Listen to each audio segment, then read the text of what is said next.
Существуют следующие разновидности вакфа. Первое. Религиозный. Это вакф в пользу мечети, медресе, издание Корана, поддержка имамов. Вторая разновидность – это благотворительный вакф. К нему относится помощь бедным, помощь в получении образования, расходы, связанные с лечением, медицинским обеспечением. Также университеты, библиотеки, больницы, общежития. Все это часто строилось на средства вакфа. Третья разновидность вакфа – семейный. Это имущество, переданное в пользование потомков.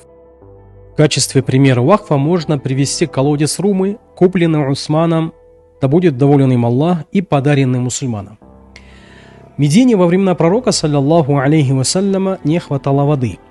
Один из немногих источников, колодец Рума, принадлежал Иудею, и он продавал воду по высокой цене.